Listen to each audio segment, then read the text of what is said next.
Welcome to environmental sustainability. So as we move on now, we're going to start talking about population dynamics. So keep in mind the things that we've talked about previously, where we talked about just biology in general, evolution, genetics, food webs, food chains, some of the other population and community dynamics that we've talked about, as well as the nutrient cycling and the different elements that are involved with our environment. So when we talk about populations and communities, populations are going to be a group of members of the same species. So if we were to look at all the penguins in a specific area, that would be a population of penguins. If we were to look at all the hyenas in a specific area, that'd be a population of hyenas in that area. Now, when we talk about the different populations coming together, that is going to be considered a community. So those are all the different populations in a specific area. We call that a community. So populations grow with births and any immigration, any species or individuals that are going to come into the area that's going to increase the population. And then we're going to see a decrease in population with any deaths or emigration. So just a simple equation that we use, we're going to have births and immigration added together, and so we're going to subtract the deaths and the emigration, and that's going to give us the change in the population. So population growth, that's just a term that we use that, rather simple, a change in the population size. So as it gets bigger, we're going to say that there's population growth there. When we talk about equilibrium, that's where the birth and the immigration is going to be equal to the deaths and the emigration. Now, typically, this is not going to be the case. There's going to be some kind of change that's going to happen. It might be very slight, and then the following year it might decrease, or the next time that we collect data, we're going to see that it increases, decreases, and it stays along this even level. Okay, but just hypothetically, we can say if one is equal to the other, then it is an equilibrium. It doesn't work like that. It's not a completely sterile environment where every time there's a death, there's going to be a birth that goes along with that. But this term equilibrium is talking about that balance that occurs. So when that population growth is zero, that is equilibrium. But most of the time population growth is not at zero.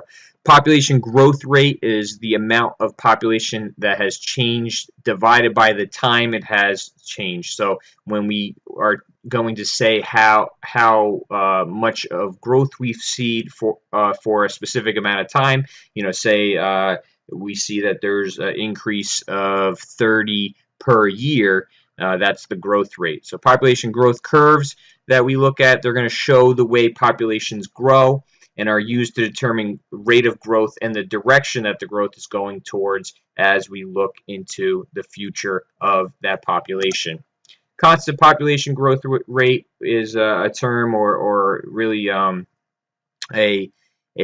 diagram that we're going to look at, and it's adding a constant number of individuals over each time period. So it's the simplest type of growth to model or to show, where we're going to see that the number of individuals is constantly growing.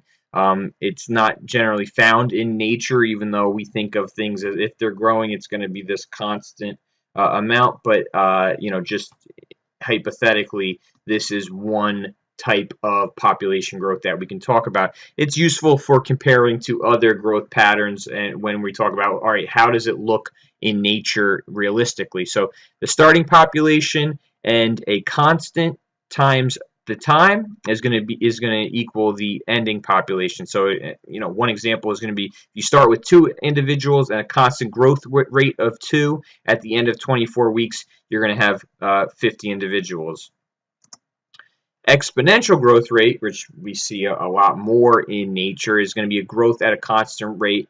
The population's doubling time remains constant. So where we talk about the previous type of growth, where you're adding 2 every week or 2 every day, this is going to be your constantly doubled. 2 becomes 4, 4 becomes 8, 8 becomes 16, and so on and so forth. So now suddenly when you get to this point where you have 1,000, all right, now you're not saying 1,000 plus 2, even though we started with 2, you're saying 1,000 and we're doubling it, that becomes 2,000. So we see that it quickly becomes out of control, or the growth rate is very quickly growing. And we use this term R, or R max, which is the number of offspring individuals can produce in a given time if resources are unlimited. The number of times you multiply E by itself is going to be equal to that R that we're talking about, or the potential to produce an offspring, multiplied by the time. So starting population times a constant, which is E, multiplied by itself, which is a given number of times, is going to give us our end population. Now we have different curves that we look at when we're talking about growth rates. We have a J curve, which is going to be the shape of exponential growth. And under unlimited conditions, organisms have a high R, which is our birth rate, and have rapid population growth. Such growth is called a population explosion, so where we see that our curve is going to start off rather slight, and then eventually it's going to pick up very quickly. That is a population explosion. You might even see where, all right, starting out and then boom, it goes up very quickly. That is our population explosion. Suddenly our population gets out of control because of this exponential growth and this growth that we see where it's constantly doubling, and it's getting more and more out of control. So population explosions cannot continue indefinitely. Obviously, we're talking about things are going to be competing for resources, and there's a finite or a specific amount of resources that is not infinite, where there's as much as the population needs, and as many individuals may need those resources. We see that there is a specific amount, a finite amount, and an amount that runs out, and that is what is going to lead to issues later on once that population explosion has gotten completely out of control. So it can't go on indefinitely. What happens is you're going to see that eventually things are going to be competing, and it's going to come to a point where some of the individuals are going to starve. So starvation and other factors are going to cause this population to crash. When we talk about a specific area or habitat or environment having the capacity to carry a certain amount of organism, or the ability to sustain having a certain amount of organism, well, we look at, all right, what is that number? How much can that area sustain? And it's really going to depend on what the resources are and what type of area we're talking about, or habitat or environment that we're talking about. Okay, it all depends on the environment. So you can't compare the carrying capacity of rabbits in a desert to the carrying capacity of rabbits in a deciduous forest. It's not going to be the same. But when we're looking at specifics, when we're looking at that specific environment, we can look at what is the carrying capacity for that specific population, meaning that specific species in that specific environment. So we call that carrying capacity, or K.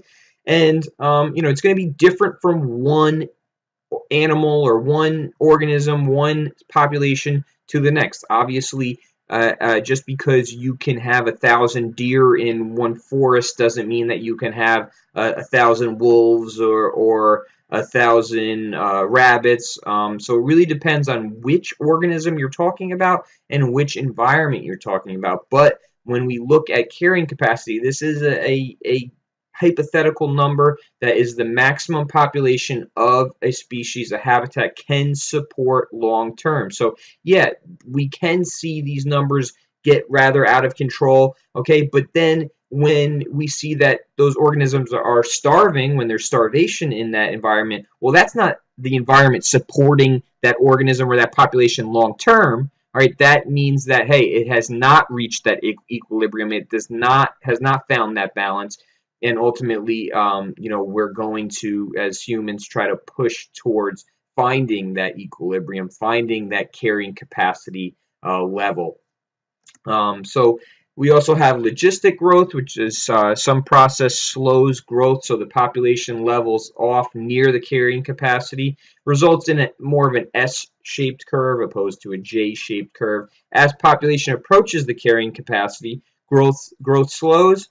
The population remains steady and should growth we're going to see growth is going to be equal to 0. Once again, like I said, it's not going to be exact 0. We might see, all right, it goes up 2 here, goes down 1 here, then goes up 3 here, goes down 5 here, but it's going to float around this area where ultimately over a long period of time we see that that growth equals 0. The maximum rate of population growth occurs halfway to the carrying capacity. Okay, so somewhere between no growth and the carrying capacity, we're going to see that the maximum rate is somewhere in between. So we calculate the logistic growth by adding the starting population to the reproductive capacity times the population times a number showing how far the population is from K, or the carrying capacity, which is going to give us our ending population. So here this just shows us our different curves where we have the blue is constant.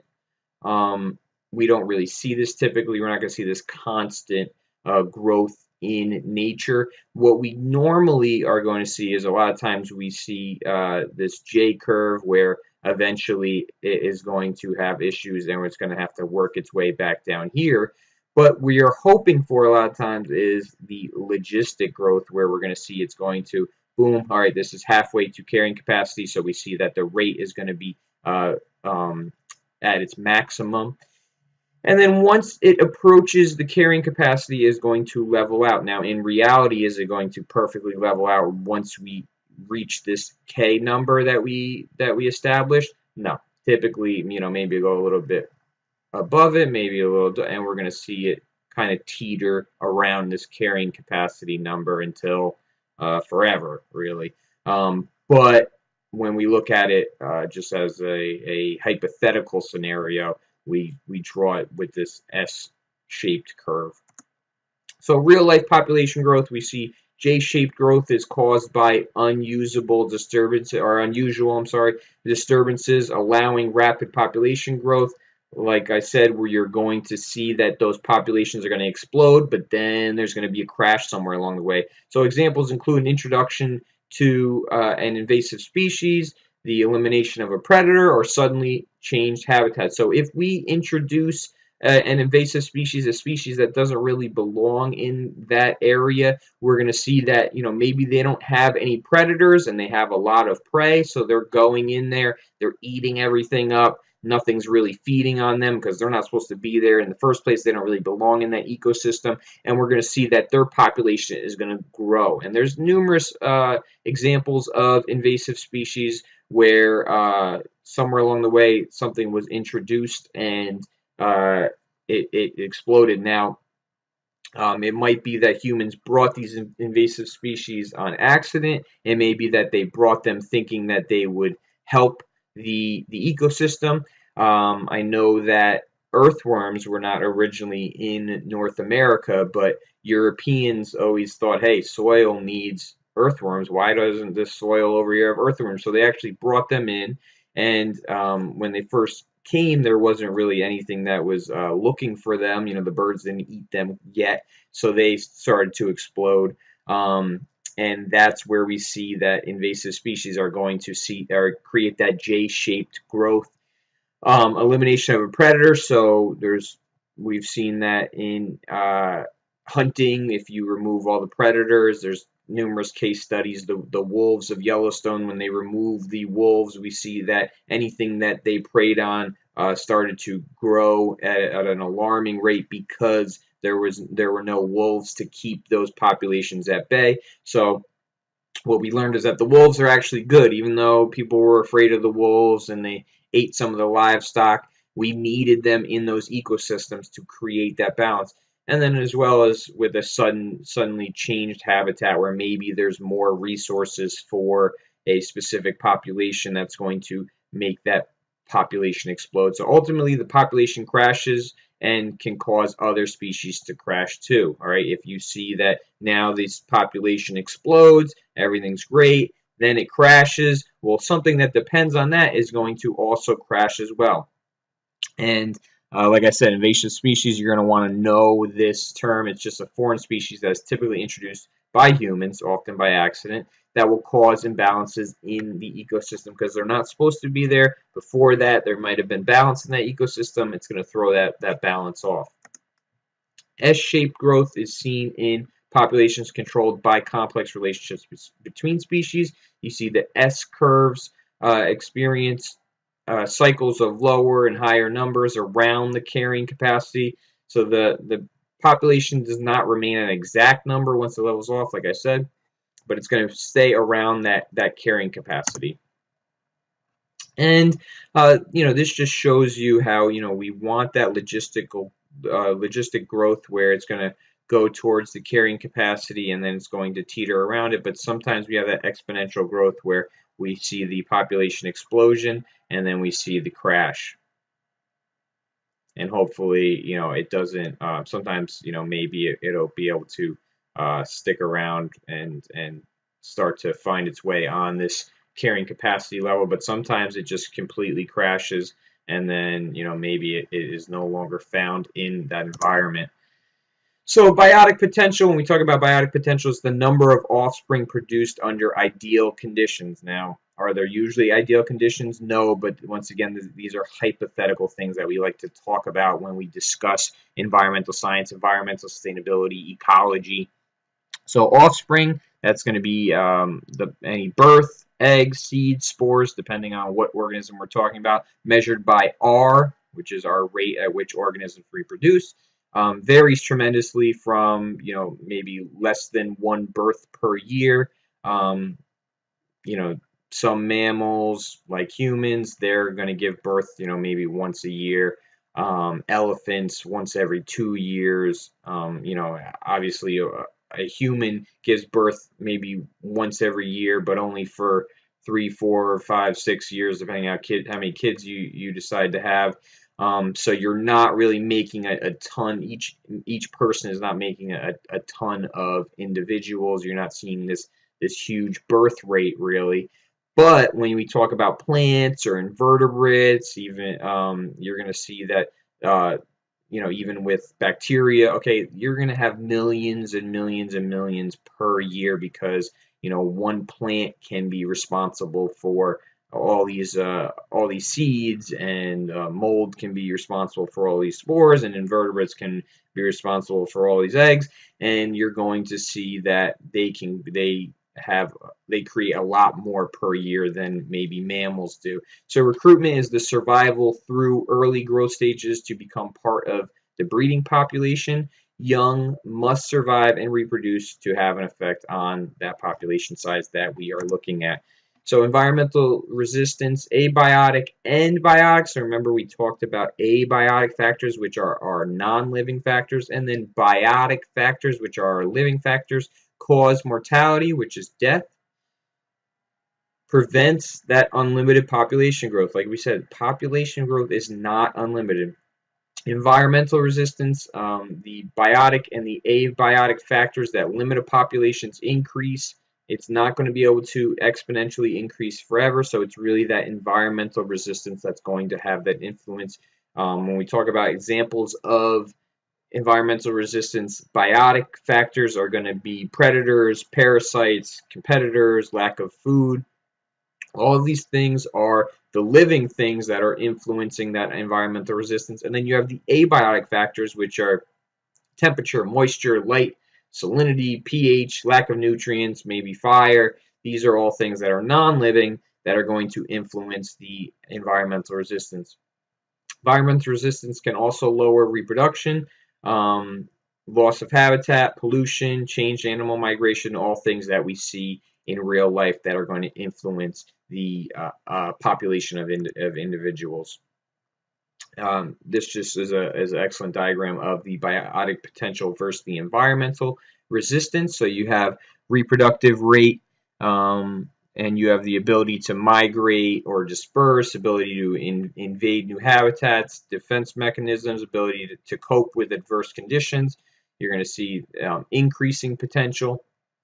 And then with environmental resistance, if you have more of these, you're going to have increasing resistance. So lack of food, lack of water, lack of suitable habitat, predators, weather conditions, disease, parasites, competitors, all these things are going to influence where this population density settles at.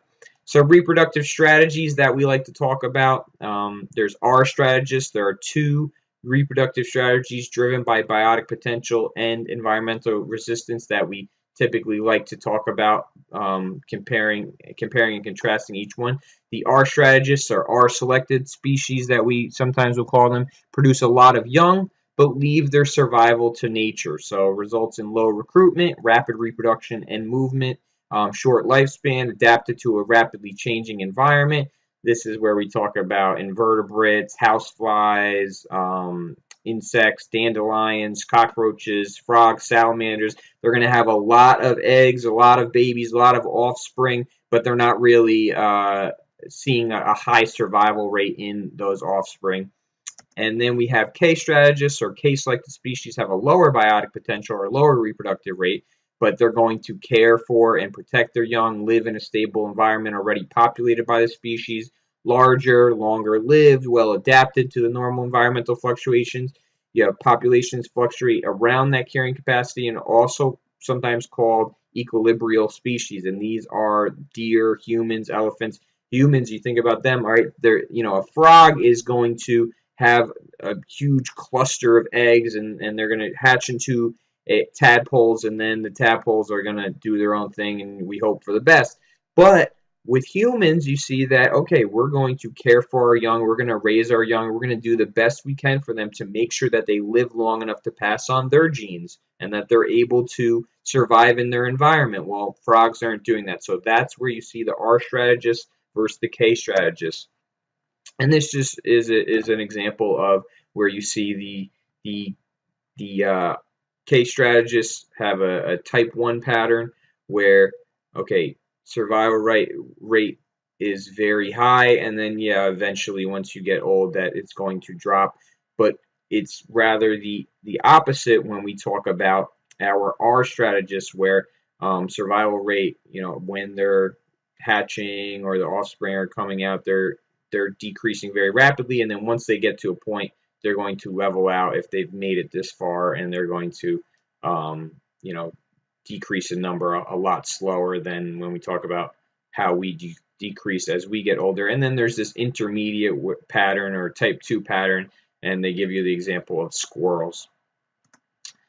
So predictable responses to human activities, you have R strategists become pests if humans change an area. So houseflies, dandelions, cockroaches are going to increase because of their adaptability to the environment. All right, cockroaches, they say, they can live anywhere at any point doing anything. They probably survive the apocalypse. And then you have K-strategists. They're going to become rare or extinct with change. We see examples like eagles, bears, oak trees. They're going to decline whenever there's a change in the environment, because there's not that many offspring, and there's not really that chance to see those genes get weeded out very quickly, where a cockroach or anyone that's not fit for it, they're going to die off, and there's still going to be plenty more to live and pass on the better genes that can survive that environment. When we see that the DDT was introduced, well, eagles, they were wiped out in almost one generation of eagles, because they weren't able to reproduce, and it wasn't like any eagles were able to really micro-evolve to compete and to survive in that area. So our strategists are going to be able to survive those drastic changes very quickly, and the K strategists are not going to be able to do that. And that's why we say that our strategists can become pests, because if we don't keep them at bay, well, they're constantly reproducing, and we ultimately need to keep their numbers down. There are some exceptions. You have rare occurrences in which our strategists are separated from new habitats and are unable to succeed. But typically we see there's so high in numbers that they're going to survive, and the ones with the better traits are going to pass on those traits, and we're going to have a whole new population of those R strategists really quickly. Factors that limit population size are going to be population density, which is the number of individuals per area. Density dependent limiting factors increases with increased population density, like disease, predation, food shortage. And then you have density independent factors It affects its effects are going to be independent of the density of the population. So fire, that's not dependent on the density of that population, where disease, predation, food shortage, that's all going to depend on the density of that population. Regulating population size, only density dependent factors can regulate a population. You're going to see logistic growth occurs with dense populations. Top-down regulation we talk about. All right, top-down regulation is going to be when a control of a population by a predator or predation. Okay, so when we talk about food webs or even food pyramids, all right, those top tier ones are going to keep control of the lower tiers. And then we have bottom-up regulation, which is we're going to see control of population occurs as the result of a scarcity of a resource such as food. So now we see maybe there's not enough grass for whatever's on this level, and that's going to regulate the amount of individuals that can live. So if we draw one and we have grass down here and we have rabbits here, and we have coyotes here. Well, top down would be if the coyotes were keeping these rabbits at bay, and bottom up would be if the grass was keeping these rabbits at bay. So in natural systems, the same species can experience both top down and bottom up control. This gives you an example. Top down, predator controls deer. Bottom up, grass controls the bighorn sheep. Biodiversity. So biodiversity is the amount of different species in a given area, and we're always looking to understand the biodiversity in an area. We see that in the world, biodiversity is decreasing greatly because of humans. Okay, we're killing off different species, and then those species die, and then the next species die because something dependent on the last species, and so on and so forth. So we're having major influences on the biodiversity, on the different species that we see in a given area. So increased biodiversity leads to increased stability in an ecosystem. So we want to see increased biodiversity. That's good. More animals, the better it is. Like I said, you remove one species and suddenly that's going to affect your entire food web. We looked at food webs before. Now think about if you remove something, how is that going to affect anything? That's why we talk about trophic cascades. All right, remember, go back to trophic cascades and think about what we said about those. How when you remove something, it's going to affect the whatever it got energy from, as well as affect whatever gets energy from that organism that we're talking about. So in the past, 2 out of every 10,000 species go extinct every 100 years. That's how it used to be. And now in the last 100 years, so more recently, that rate has skyrocketed to over 100 out of every 10,000 species. So we went from only 2 out of 10,000 in a 100-year span to now in the last 100 years we've gone up to 100 out of every 10,000 species. So human activity is having a detrimental, a terrible effect on the biodiversity, which is bad for ecosystems. Humans change habitats. We introduce invasive species that aren't supposed to be there. We pollute, we hunt, overhunt, and much more. Human activities have had extremely negative effects on populations and biodiversity. With the a decrease in biodiversity, there's also then a decrease in that stability that we talk about. There are some things that we do try to do. So as we move forward, we may start to talk about the economic influence and the political influence and the social influence and what we can really do, or what do we do. And there was an Endangered Species Act that calls for recovery of threatened species, endangered species. So for something to be considered threatened, the population are declining rapidly. For it to be endangered, the population are near the critical number where we're worried that we might not be able to keep them from going extinct. The critical number is the minimum population base allowing the survival and recovery of a population. So we're not just trying to keep a couple of them alive. We want them at a number where we could see that maybe, or we're hoping that they can come back to the number that they should be. So yeah, having one male and one female, oh, that sounds like, yeah, they're surviving, but is that enough to make sure that that population can recover? Probably not. So we have different types of community reactions that we talk about in the course. Relationships between species in an area may be considered positive, negative, or neutral. And when we talk about two species, it's going to involve two answers to this. So you have a positive and negative effects stem from symbiosis or a symbiotic relationship, which is a relationship in which the lives of two species are closely connected. Excuse me. Predation is going to be one member benefits, the other is harms. So we talk about one benefits and one is harm. That's a plus minus. Then competition, where both species are competing for resources or fighting for specific resources, that's going to be a negative negative. And then when we talk about symbiotic relationships, we typically talk about not just predation or something eating another thing, but we talk about these very close, tight-knit relationships when we talk about symbiotic relationships. And these involve mutualism, in which both species are going to see positive effects. You're going to see commensalism, where one species benefits and the other is not affected. This is a plus 0 or plus nil. You have amensalism, one is unaffected, the other is harmed. All right, that's nil, negative, or minus.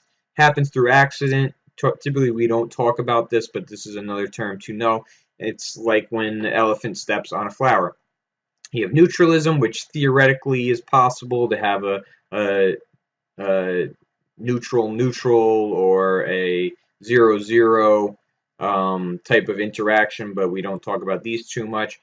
And then you have parasitism, where one species benefits and the other is harmed. That's where we see positive, negative once again. So the big ones that we talk about when we talk about symbiosis or symbiotic relationships are mutualism, commensalism, and parasitism. Here we have predation, which is going to be plus negative. That also similar to parasitism, except with predation, they're not living close together like we talked about when we're typically talking about symbiotic relationships. Then you have competition. That's again where they're not living so closely together. But then we have those symbiotic relationships where you have mutualism, like lichens, where you have fungus and algae that are always connected. All right, when we talk about commensalism, we're talking about a water buffalo and an egret, where the water buffalo is going to have a positive something. It's going to help it, and then the egret doesn't. We don't see anything with the egret. But then you have amensalism, neutralism, parasitism, where you see one is being helped and one is being hurt. If you think about like ticks, okay, if you get bit by a tick, all right, that is helping the tick, but it is hurting you. So it's plus negative. And once again, predation is a plus negative interaction. You're going to have the predator, you're going to have the prey. An example of a predator-prey interaction is going to be where a carnivore eats an herbivore. Parasites can be considered predators, but they typically do not kill their prey, or at least not immediately. We don't really typically call parasites predators, but since they have that similar interaction, you can think of them that way if you want. But we call parasites not predators, but we call parasites parasites. So a parasite's prey is not called a prey, so we don't call parasites predators, and we don't call their prey prey. We call parasites parasites, and we call their prey host. And we call whatever it preys on the host. So keep these things in mind as we move forward. Another great example of predator-prey relationships is when we talk about the moose and the wolves. So this graph shows the Isle of Royale, where there was a fluctuation in the number of wolves, which greatly influenced the number of moose. So if you see here where, okay, maybe they started to hunt the wolves here, well, this made the moose population greatly increased and made it explode, but then what happened? Well, it crashed. So we see that maybe we want them to look more like this over time, where they're kind of staying at this carrying capacity level for each of their numbers. And the carrying capacity for the wolves might only be 20, where the carrying capacity for the moose population might be between 6 and 800. So keep these things in mind as we move forward.